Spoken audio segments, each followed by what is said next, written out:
Hello students, welcome to solve your knowledge. இன்றைக்கி நம்ம பார்க்க போகிறது 12th ஸ்டாண்டர்ட் மேக்ஸில் எக்ஸைஸ் 2.8ல் தேர்ட் சம். ஸோ நம்மளுக்கு இதோட வேல்யூ கண்டுபிடிக்க சொல்லியிருக்காங்க. நான் அதுக்காண்டி இதை இசட் அப்படிங்கிற ஒரு வேரியபிளாக எடுத்துக்கிறேன்.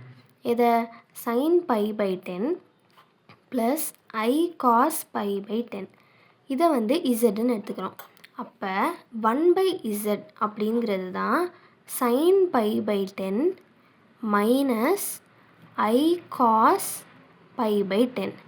ஏன்னா ஒரு காம்ப்ளெக்ஸ் நம்பருக்கு நம்ம இன்வர்ஸ் எடுக்கும் போது அதோட இமேஜினரி நம்பரோட சைன் மட்டும்தான் மாறும். ஸோ இப்போ இதை சப்ஸ்டியூட் பண்ணி கொஞ்சம் சிம்பிளிஃபை பண்ணிவிட்டு அப்புறம் திரும்ப நம்ம இசட்டோட வேல்யூவை சப்ஸ்டியூட் பண்ணிக்கலாம். அப்போ இது என்ன ஆகும்? 1 + z/1 + 1/zன்னு ஆகும், ஹோல் பவர் 10. ஸோ இதை கீழே இருக்கிறதுக்கு நான் எல்சிஎம் எடுத்தேன்னா 1/z/z + 1/z அப்படின்னு ஆகும், பவர் 10. ஸோ அப்போ that is equal to 1 + z into z/z + 1. So whole power 10.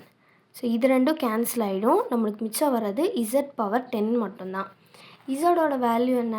நம்ம ஸ்டார்டிங்லேயே பார்த்தோம், sin π/10 plus I cos π/10 whole power 10. இந்த 10 நம்ம உள்ளே கொண்டு வரணும்னா இது cos θ ப்ளஸ் I sin θ ஃபார்மேட்டில் இருக்கணும். ஸோ இப்போ அதை நான் மாற்றுறதுக்காண்டி இதை cos 90 - θன்னு எழுத போகிறேன். அதாவது cos π/2 minus π/10 plus I sin π/2 minus π/10 whole power 10. So இப்போ இதை மைனஸ் பண்ணி எழுதிட்டோன்னா நம்மளுக்கு cos θ ப்ளஸ் I sin θ ஃபார்மேட்டில் வந்துடும். ஸோ இது எல்சிஎம் 10. அப்போ இது 5π ஆகும். 5π மைனஸ் π, அதாவது 4π/10ன்னு வரும்.